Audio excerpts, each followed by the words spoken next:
Là, moi, mon cœur n'est même plus sur lui, hein. Je suis en mode, oh, c'est bon, tu m'as tué, fais pas genre, tu veux m'apprendre quelque chose.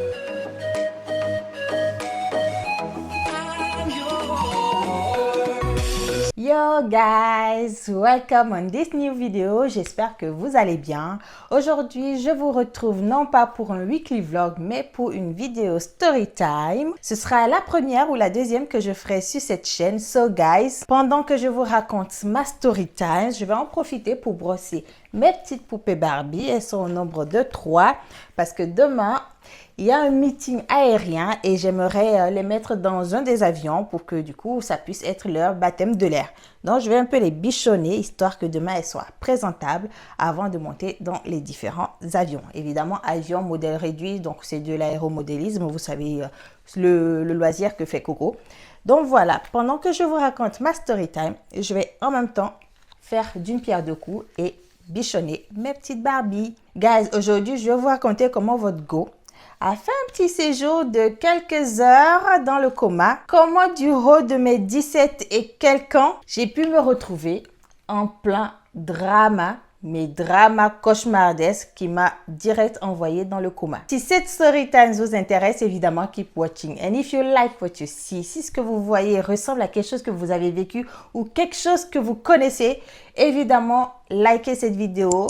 Abonnez-vous si vous ne l'êtes pas encore et venez en commentaire me faire un coucou. Venez en commentaire me dire ce que toute cette histoire va vous évoquer. Et si c'est la première fois que vous passez ici et que vous ne me connaissez pas encore, moi, c'est Christine. Je suis computer scientist ou informaticienne et je suis l'épouse attachante de mon croissant moelleux. Bref, je suis une femme lambda. So guys, pour vous raconter cette histoire, je suis remontée tellement longtemps dans mon souvenir et aujourd'hui, j'ai envie de partager cette expérience avec vous. Alors, ce qu'il faut savoir, je ne sais même pas dans quel ordre est-ce que je vais faire cette story time. Est-ce que je retourne tellement loin? Est-ce que je prends... Bref, il faut juste comprendre que cette histoire se passe quand je suis en classe de terminale. Donc, j'avais 17 ans et quelques. Donc, j'approchais mes 18 ans et j'étais en terminale. Attendez, avant de poursuivre avec l'histoire, je ne vais pas faire d'impair. Je vous présente Blanche. Donc, je vais commencer d'abord à coiffer Blanche et je vais les prendre dans l'ordre de croissance, dans l'ordre d'arrivée, quoi. Donc, ce qu'il faut savoir sur moi, c'est que depuis que je vais à l'école, en tout cas, mes premières années à l'école ont été marquées par de bons résultats. Donc, à l'école, j'ai plutôt été bon. À l'école, j'ai plutôt été bonne, du primaire jusqu'au CM2 et au collège aussi, sauf qu'au collège, arrivé en classe de 4e, ça a commencé à être corsé parce qu'ils ont commencé à introduire les lettres dans les calculs. On fait un calcul avec les chiffres, tout va bien, je sais compter et tout et tout. On arrive en 4e, ils introduisent les chiffres dans l'histoire. Bon, déjà, c'était la première difficulté scolaire que je rencontrais. Mais bon, ça c'est rien, ça passe, on prend des répétiteurs et tout. Je continue à avoir de bonnes notes. La plupart du temps, je suis major de classe, donc tout va bien. Ensuite vient le lycée. Gars, le lycée, la classe de terminale m'a fait fort. Quand je dis ça m'a fait fort, c'est là que je me suis dit, là, je ne suis pas la seule à être forte dans le coin. Il y avait d'autres personnes qui étaient vraiment, vraiment fortes. Donc, je fais ma classe de seconde scientifique, tranquille. J'ai des résultats, je ne suis pas la première. Franchement, les 3 trimestres, je crois que j'ai été première une seule fois. Mais il y avait d'autres gars dans la classe là. Ils étaient forts, hein. Ils étaient forts. D'ailleurs, ils ont fait la série C. Pour ceux qui connaissent le système africain francophone, la série C, c'est là qu'il y a les cracks. Bon, on est arrivé en seconde. Nous tous, on venait de la 3e. En 3e, c'était le collège. Chacun était chef dans son coin, dans sa classe. Il était major. Il était le summum. Arrivé en seconde, on mélange les forts. Bon, j'ai commencé à sentir que l'affaire là, ça se corsait. Donc, je sentais que maintenant, là, je devais faire l'effort pour continuer à avoir de bonnes notes. Mais mes notes étaient toujours acceptables. Je n'étais pas en bas. Je n'étais pas à la cime. Mais j'étais vers le panier du haut.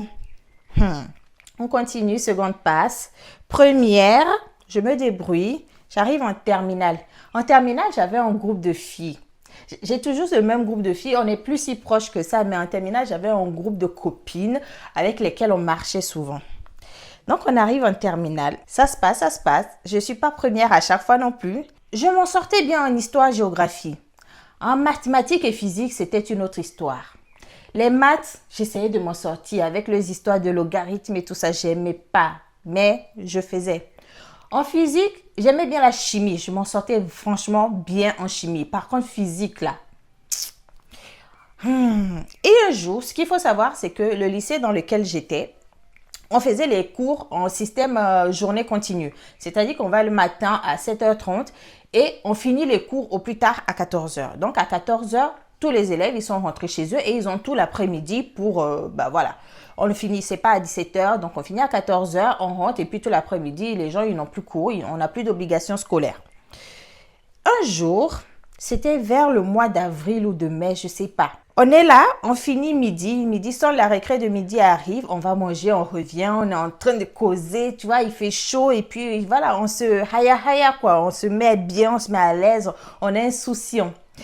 Le professeur de physique vient parce qu'il avait 2 heures à faire, donc de midi à 14h ou de midi 30 à 14h, un truc comme ça. Donc on avait 2 heures de physique à faire.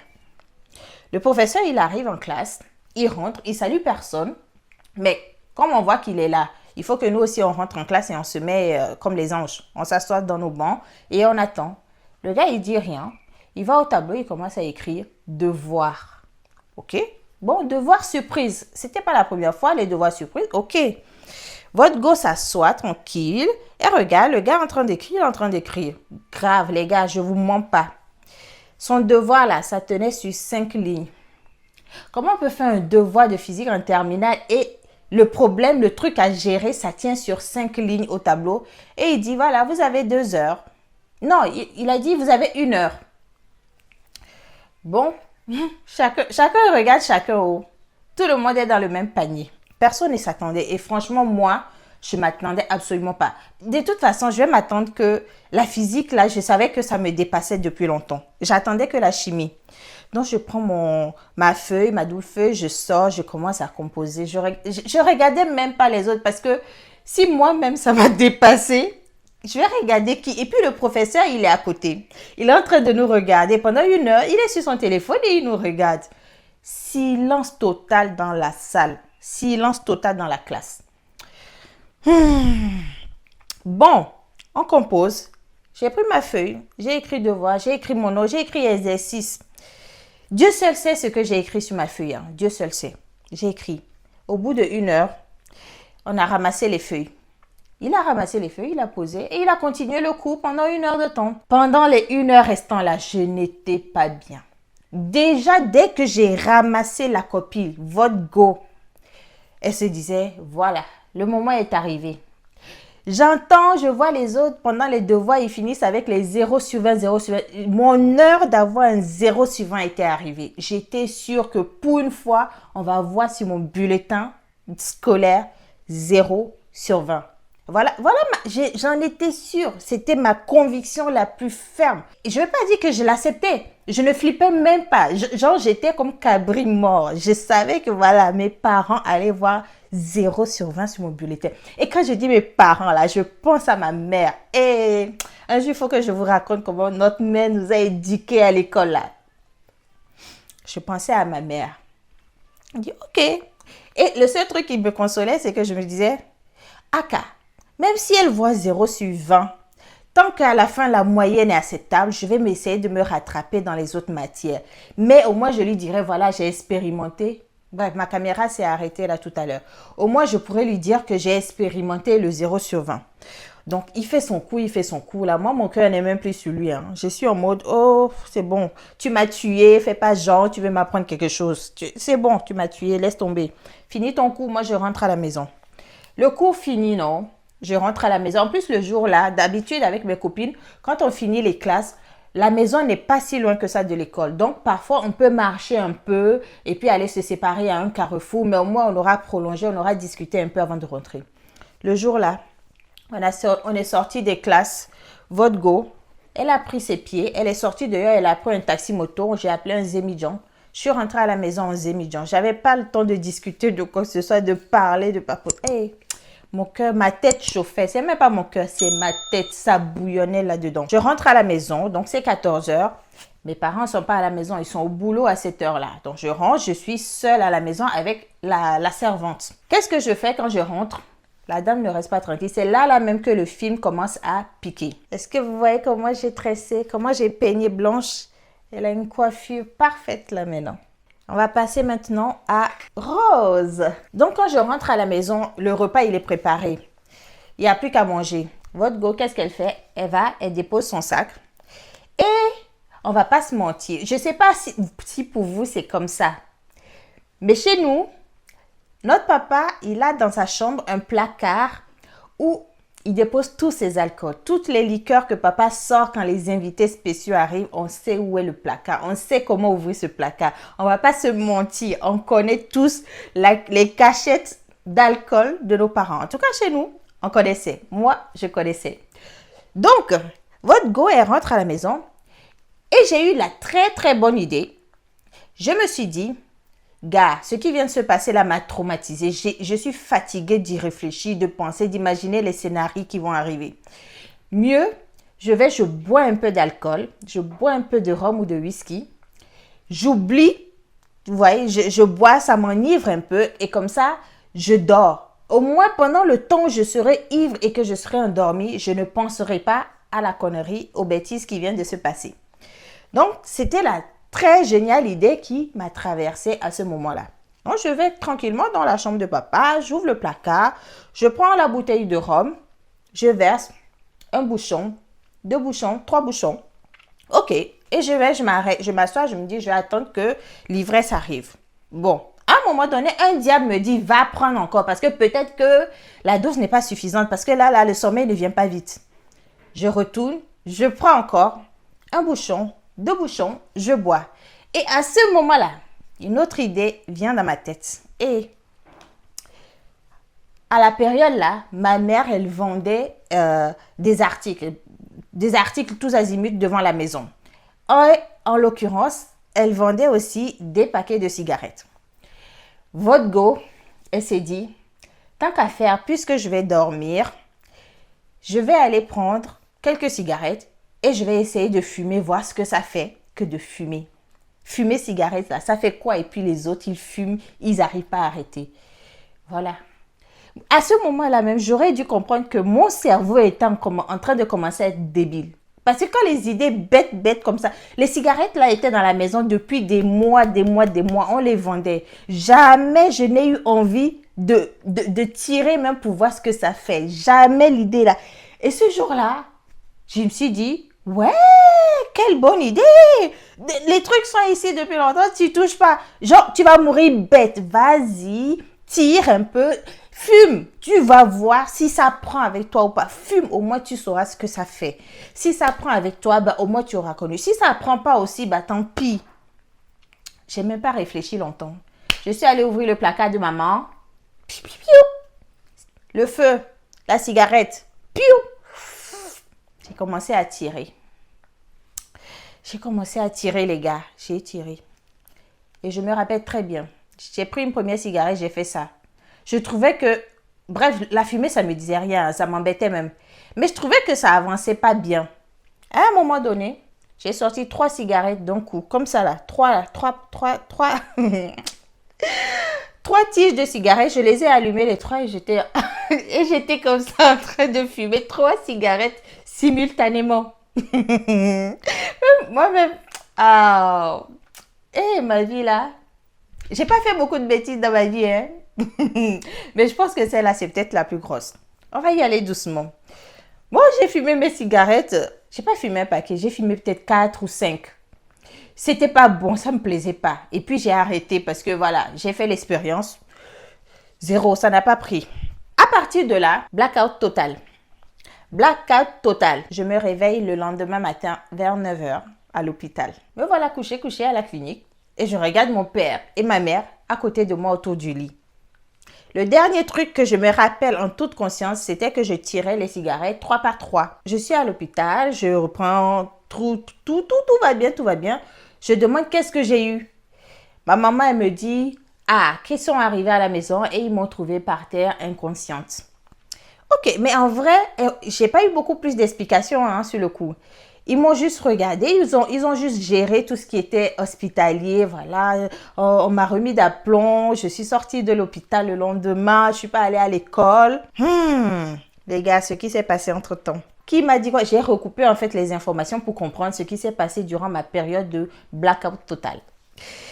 apparemment, je ne peux pas testimonier ce que je dis là. C'est vraiment ce que les autres ont raconté. Donc, apparemment, après mon souvenir où j'étais en train de tirer 3 cigarettes, ce qui s'est passé, c'est que j'avais commencé à partir. L'alcool avait commencé à me gérer. En plus, j'étais rentrée à la maison, ça faisait pas 30 minutes. Donc, tout ça là, dès que je suis arrivée, je me suis mise à faire le plan démoniaque. Le plan démoniaque que le démon m'a soufflé là. Et de ce qu'ils m'ont raconté, bref, là, je vous dis vite fait, je suis sortie dehors de la maison, hein, je suis sortie de la maison, je titubais et apparemment, il y a la servante des voisins qui m'a vue et elle n'est pas venue vers moi, mais quand elle m'a vu que je titubais comme ça dehors, elle est partie chercher notre servante. Entre-temps, notre servante, elle avait quitté la maison, elle était partie se balader. C'est l'après-midi, les parents ne sont pas là, vous savez. Elle est partie se balader. Donc, c'est la servante des voisins qui est venue et quand elle m'a vu tituber comme ça, elle est partie je sais où, appeler notre servante. Le temps que les deux viennent à la maison, moi, j'étais rentrée à l'intérieur et je m'étais écroulée sur la terrasse. Madame écroulée sur la terrasse avait commencé à vomir. Et qu'est-ce qui s'est passé en temps où je ne sais pas. À un moment donné, ma mère est revenue du boulot ou bien ouais, c'est qu'ils l'ont appelée pour qu'elle revienne du boulot, je ne sais pas. Ma mère est revenue du boulot et j'étais inconsciente. Ma mère, il faut savoir qu'elle est médecin. Donc, elle m'a trouvée inconsciente. Bizarrement, elle n'a pas paniqué. Elle a commencé à me donner de l'eau sucrée. Apparemment, l'eau sucrée, ça aide. Je ne savais pas où. Elle m'a donné l'eau sucrée et j'ai recommencé à ouvrir les yeux, à faire comme ça. Je ne sais pas, c'est ce qu'elle m'a raconté. Donc, elle m'a donné de l'eau sucrée et apparemment, je commençais à reprendre mes esprits. Et gars, dans l'histoire là même, il s'est avéré qu'à un moment donné, j'étais sur la terrasse, on m'avait déshabillée. J'ai appris que pendant qu'on essayait tout ça là de me ramener là, à un moment donné, j'étais nue. Mais moi, quoi là-dedans, j'étais pas consciente. Donc la nudité là, ça ne m'a pas... Ils ont vu quoi? J'étais un enfant. J'étais pas majeure, j'étais un enfant. Donc, à un moment donné, je m'étais retrouvée nue. Qu'est-ce qui s'est passé? Est-ce que c'est le sucre là que maman m'a donné ou est-ce qu'elle a fait autre chose? Apparemment, c'était comme ça. Et à un moment donné, mes parents, ils ont décidé de m'évacuer à l'hôpital. Mais apparemment, je recommençais à revenir en pleine conscience.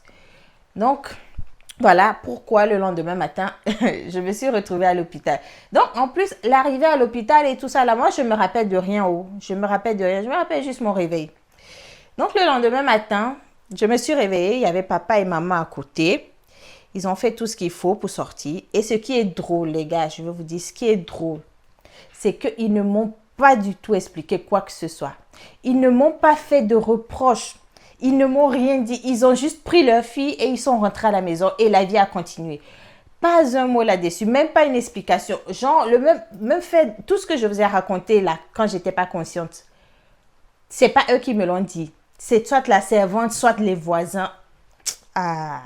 Et en plus, j'ai dû recouper avec mon souvenir de la veille de ce qui s'était passé. Et c'est là que j'ai compris qu'en effet, j'avais fait un coma éthylique, les gars. J'avais fait un coma éthylique. Et comment on peut dire ça même, blackdown total. Un coma éthylique à 17 ans. Voilà. Voilà comment votre gosse s'est retrouvé dans le coma. Et comme je disais, le truc le plus surprenant, c'est que mes parents ne m'ont pas demandé pourquoi est-ce que j'avais bu tout cet alcool. Pourquoi est-ce que je m'étais enivrée. Ils n'ont pas posé de questions. Peut-être qu'ils savaient au fond d'eux ou je ne sais pas. Peut-être qu'ils s'en foutaient en fait. Ils voulaient juste récupérer leur fille en vie. Ils ont peut-être tellement flippé que dès que je suis réveillée, ils ont dit ne traumatisons pas l'enfant là. Ne lui rappelons pas les mauvais souvenirs qui vont la ramener dans les bêtises. Donc, ils m'ont ramenée à la maison et avec le temps, j'ai recoupé toutes les infos et j'ai essayé de recréer cette histoire. Mes copines d'école, elles ne savaient pas. Tout ce truc s'est passé, j'ai loupé 1 ou 2 jours d'école, mais elles ne savaient pas que c'est parce que leur go avait failli partir. Et je me suis demandé, mais mince, pourquoi j'ai fait ça? Je suis bête ou quoi? À cause d'une note de 0 sur le bulletin. Mais c'est tellement vous dire à quel point j'avais la pression d'avoir les bonnes notes. C'est même pas que on allait me réprimander si j'étais pas bonne à l'école. I was good at school. J'étais une bonne élève. Franchement, je pense que je me suis mise la pression toute seule juste parce que j'ai pas envie de voir la déception sur le visage de mes parents. Ils vont me faire quoi? Jusqu'ici, j'étais bon, mais justement, j'avais la peur d'échouer. Parce que, ok, je peux ne pas avoir la moyenne dans certaines matières, mais gars, 0 sur 20, 0. 0 sur 20, pour moi, c'était vraiment le last des last. Genre, ah, mais ça me faisait peur. Et voilà. Et comme quoi, et le professeur, là, dès le moment là, en même temps, avant ça, I didn't care about him. Mais dès ça, franchement, je l'ai tellement pris en grippe. En gros, en mode, il était la cause de tous mes maux. Il était le gars qui a failli me faire tuer. Le gars à cause de qui, bête comme j'étais, j'ai failli partir comme ça. À cause de voix de physique. Bref. Tout ça pour dire que, gars, c'était l'histoire de comment votre go, pendant toute une après-midi, elle a fait un voyage au pays de Comakoma, à Comakoma Land. Et grâce à Dieu, gloire à Dieu, grâce à qui, ou grâce à mes parents ou à la servante des voisins. Mais vraiment, c'est en fait, à la base, c'est grâce à la servante des voisins. Parce que si je devais compter sur notre servante là, de toute façon, on allait partir en vadrouille, se balader. J'allais rester là-bas jusqu'à ce que ma maman vienne et essaie de me ramener. Voilà. Donc, merci à cette servante. Je ne sais pas où est-ce qu'elle devient aujourd'hui. Je ne connais même plus son nom. Et j'étais petite à l'époque. J'étais très jeune. Et tout ce qui me préoccupait, c'était l'école. Faire l'école, faire bien l'école, finir l'école, être bon à l'école, être major de classe. C'était tout ce qui me préoccupait jusqu'à ce que ça m'a emmené à un coma éthylique. Jusqu'à ce que ça m'a emmené à frôler la mort. Franchement, c'est bête. C'est bête. Et de tout ça, là, je ne sais même pas vraiment quelle leçon je dois en tirer. Si ce n'est que, gars, l'école c'est bien, mais il y a certains types d'enfants dont je fais partie que tu n'as même pas besoin de leur mettre la pression. Ils se mettent la pression tout seuls pour l'école. Mais tout ça, ça vient du fait que dès le départ, ma maman, elle a toujours été sérieuse. Elle a toujours été, hey, l'école. Ah. Est-ce qu'on va dire que fille de médecin va échouer à l'école? Que quoi? Voilà.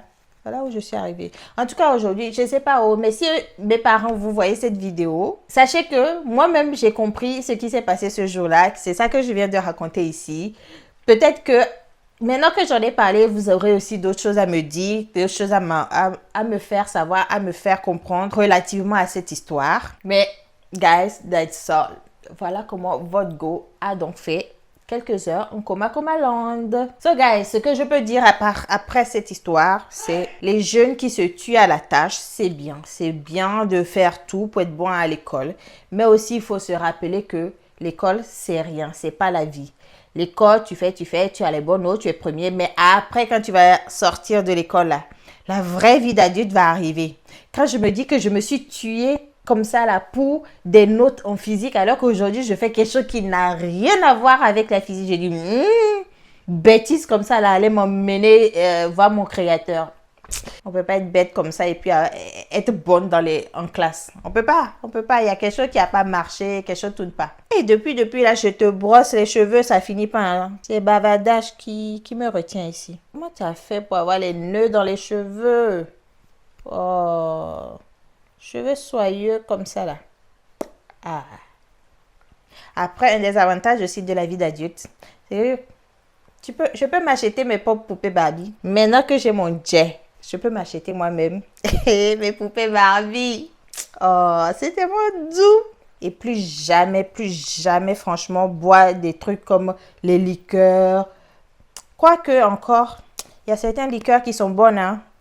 Ah, liqueurs qu'on appelle whisky crème, là. Oh, ça, là. Quand on me donne, je dis pas non, je dis juste surveille-moi. Surveille-moi, parce que ça, là, je peux pas me dire que je m'arrête. C'est de la crème. Après, s'ils ont mis whisky dedans, c'est leur problème. Mais à la base, c'est de la crème. Bon, Rose est toute prête. Et pour terminer, j'ai Violette. Violette, j'ai pas besoin de brosser ses cheveux parce que je les ai pas détachés. Depuis que je l'ai pas détaché ses cheveux. Je trouve qu'elle est bien avec cette coiffure. Après, j'ai mes poupées Barbie garçons. Et demain, je sais pas si je vais pouvoir les faire voler. je vais déjà privilégier les filles pour que les filles déjà connaissent leur baptême de l'air. So guys, maintenant vous savez tout de cette partie-là, de cette histoire de ma vie. Je vous laisse tirer les enseignements que vous voulez de cette histoire. Moi, j'en ai tiré plus ou moins, je pense. Ouais, sur le coup, j'ai tiré comme enseignement qu'il faut pas que je boive. Et surtout, il faut que j'arrête de m'inquiéter pour ce cours de physique. Là, je vous assure qu'à partir de là, le cours de physique, là, on me lance les épreuves. Je commence par la partie chimie parce que je me suis dit, je ne vais pas mourir, je ne vais pas me décarcasser alors que le professeur là, il m'avait fait autant mal. Et en plus, ce professeur là, il y avait sa fille qui était dans le lycée avec nous. Hein. C'est pas bon, hein, mais je vous jure, même sa fille, j'ai commencé à la détester. Même sa fille, j'ai commencé à la détester. Et tout ça là, pourquoi? Les professeurs là même, ils pensent que, genre, la vie se résume à la salle de classe, à leur cours, à leur matière, et que si on n'est pas bon là-dedans, on va pas réussir. Hein. C'est ça qu'ils se disent. Parce que sinon, je comprends pas. Comment tu peux arriver comme ça, à midi sec, et tu mets un devoir de 5 lignes? Genre, tu as inventé ça quelque part. Machin a fait ceci, il a fait cela, calculer ceci, puis calculer cela. En plus, c'est le genre d'exercice que, quand tu trouves pas la première réponse là, le reste c'est mort. C'est mort, à moins qu'il va te mettre un demi-point. Et pour finir, l'histoire là même, c'est que quand je suis retournée à l'école, quand je suis retournée en cours, je crois 5 jours après, le gars il vient et il distribue les feuilles. Genre, on va avoir le résultat de ce devoir. Est-ce que I care? Est-ce que... Hey, mais je n'ai pas dit tout ça. Je ne peux pas lui dire que monsieur, votre devoir là, ça m'a fait aller me saouler et j'ai failli, hein, et que j'étais dans le coma. Non, je ne peux pas lui dire. Donc, il a mis les feuilles, il distribue. Et combien j'ai eu? J'ai eu 2 sur 20. Je n'ai pas eu 0, hein. J'ai eu 2 sur 20. 2, c'est quand même mieux que 0. Mais quand même, tout ça, c'est la même chose. Oh, j'ai eu 2 sur 20. Après, même, je pense qu'à la fin de l'année, j'ai quand même eu la moyenne en physique-chimie. Mais 2 sur 20, à cause d'un seul devoir en passant. Tout ça parce que j'ai craint le 0 sur 20. So guys, c'est la fin de cette story time. J'espère que vous l'avez apprécié, que vous y avez appris des choses, que vous avez tiré des enseignements ou que vous avez tiré comme quoi cette go, elle est quand même pas très éveillée. Mais en tout cas, je vous remercie de m'avoir tenu compagnie dans le brossage des cheveux de mes Barbies. Et donc, si cette vidéo vous a plu, vous savez quoi faire. Laissez-moi un petit like, ça me fera vraiment plaisir. Abonnez-vous si vous ne l'êtes pas encore. Et si c'est la première vidéo que vous découvrez de moi, ne restez pas sur cette idée, sur cette image-là de la fille qui s'est saoulée à cause d'un devoir de physique. Non, regardez d'autres vidéos pour apprendre à me connaître mieux, pour apprendre à connaître un peu plus de mon univers. Et venez me faire un coucou, venez me dire bonjour en commentaire. Et en attendant la prochaine vidéo, je vous embrasse très fort et je vous fais un max de bisous, guys!